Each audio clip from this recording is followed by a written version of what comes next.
Thanks guys so much. God bless. Have an awesome rest of your day. Peace.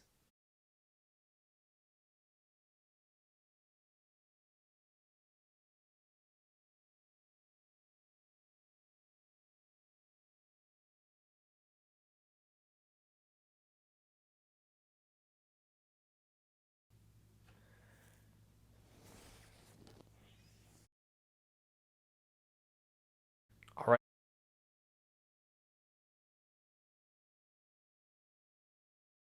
All right, everybody, welcome back. Thank you so much for stopping by. I appreciate it. Me at work. So this is what I did all day at work. First of all, first day at work at 6 a.m. I got second day, but everything went really well, and it was one of the fastest 10 hours that I've ever worked, and everything went really well, and I really enjoyed it. I mean, I probably by like hour 9 up a. So let's jump right in. So first of all, we set up um, a spool of wire.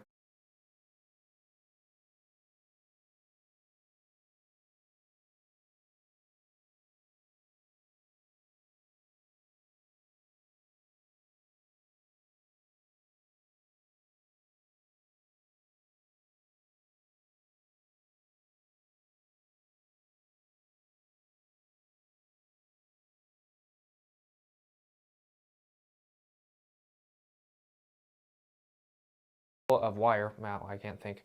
So we set up this spool of wire. This was the third spool. We spooled off 2 spools of wire earlier in the day. I don't know the footage on these. I think, okay, I think the first 2 are like, and then we have to finish this one tomorrow, and then another one back there. The type of wire this is like a giant battery wire. And I was going to take a picture of what the inside of the wire looks like, but of wire this is the DOL. I learned, you can see that. There's another one of like 1,500 feet, I think. Cuts per spool of wire. And I was going to take a picture of what the spooled off all of this wire, and then we went ahead and cut it.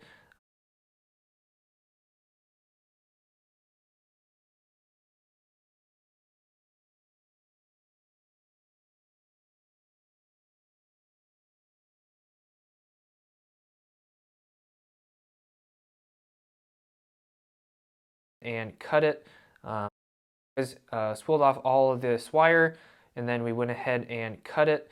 There's supposed to be 30 cuts per spool of wire, and each set of wire is different. The first 2 are the same at 62 feet each.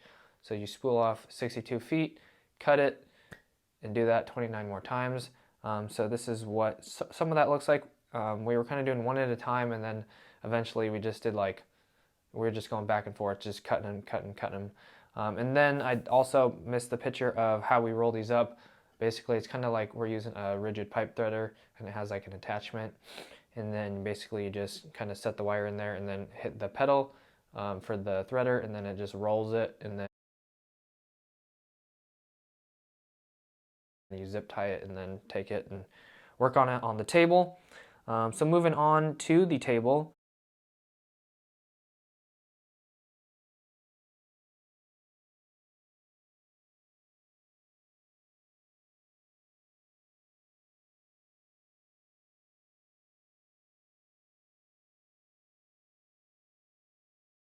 Work on to the table. This is what it looks like over here, all zip tied up and stuff. And this is kind of what I'm going to show you next. Here are some of the steps that I'm going to show you next. But basically roll these up, and then I went around and stripping the ends of them. And like I said, the wire inside is really, really thin, kind of like a hair follicle, a little bit thicker, but you get the idea. It's not your typical like feeder wire where it's all square and compact and stuff like that. It's a lot different. And the outside jacket is a lot thicker, like I mentioned in the last video. And I did take a picture of the cutting tool to cut.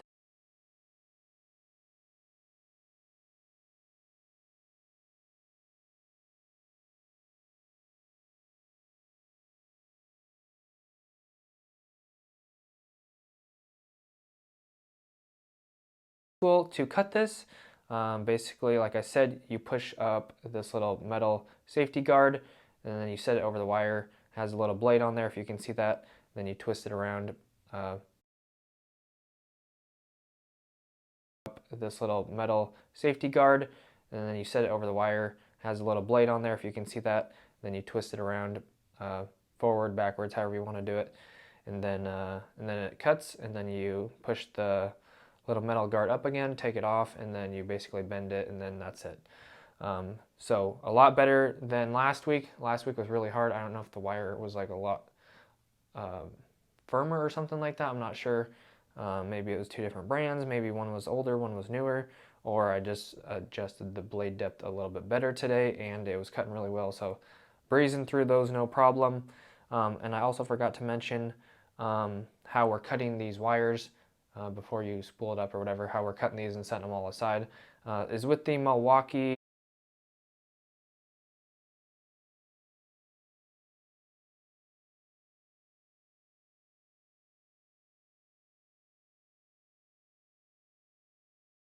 I don't know what the name of this is, but it's a Milwaukee cable cutter. Really nice, just hold down the button, cuts it, and then once it's done cutting, it opens back up, and then you're ready to go for the next one.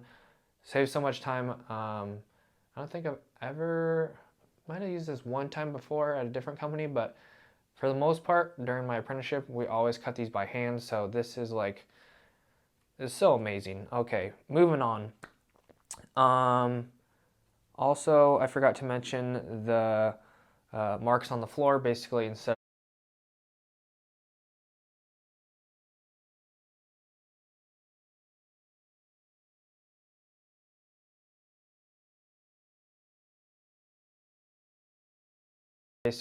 of like measuring out each one at like whatever.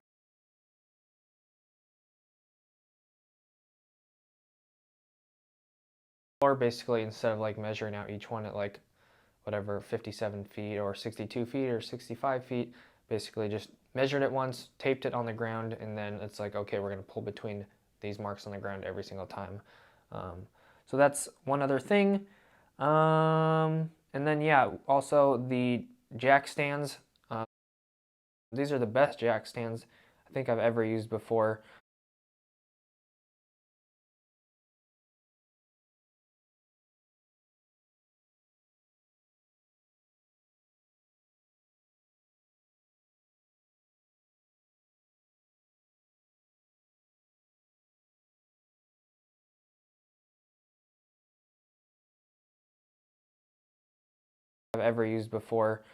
These are the South Wire, and the name of them I can't really see here.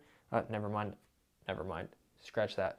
I can clearly see it is the Southwire Pro Jacks, and yeah, I kind of missed that there for a second.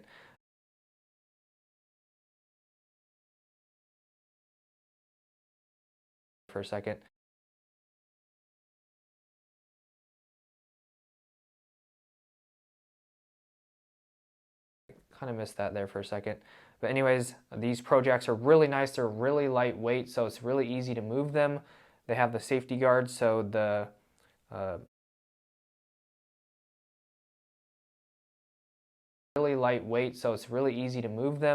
They have the safety guards, so the piece of pipe that you're using doesn't fall off. It can still fall off sideways, back and forth, but it's not going to fall off forwards or backwards. Basically, you just set these up, push them over the pipe, and then it has a little drill attachment. If you look at the top of it,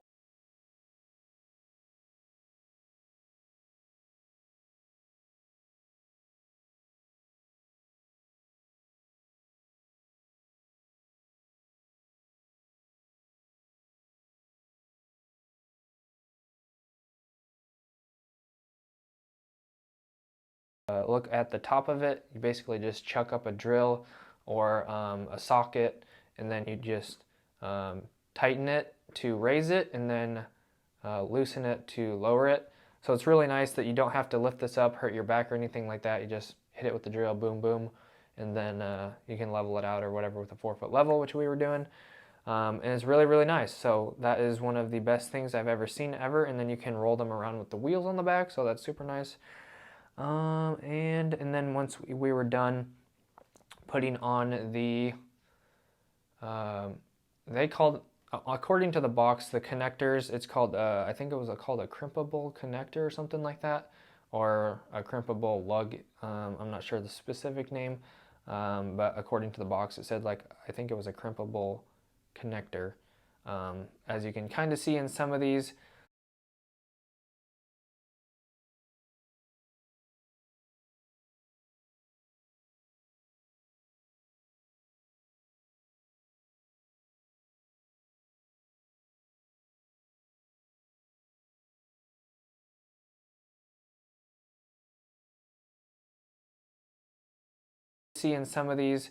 um, you'll, if you can, I'll try to zoom in for you guys, but basically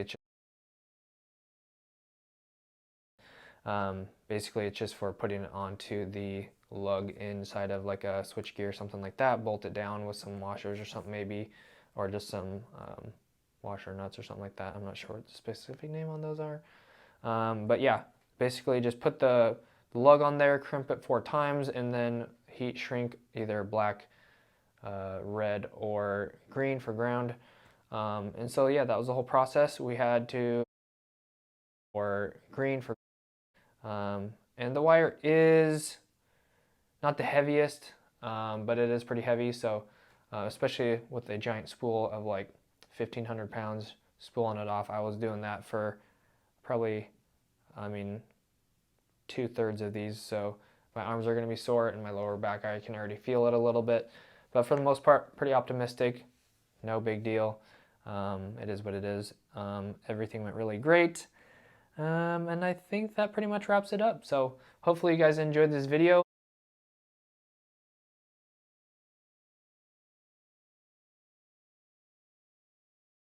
Onto the lug inside of like a switch gear, some washer nuts or something like that. I'm not sure what the specific name on those are. But yeah, basically just put the lug on there, crimp it 4 times, and then heat shrink either black, I think it was called a crimpable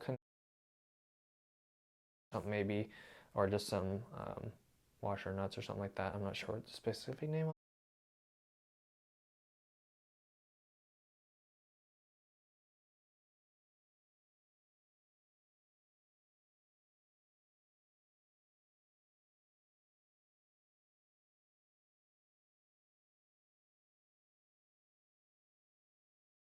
Washer nuts or something like that. I'm not sure what the specific name on those are. But yeah, basically just put the lug on there, crimp it 4 times, and then heat shrink either black, especially with a giant spool of like 2/3 of these. I think that pretty much wraps it up. So hopefully you guys enjoyed this video, and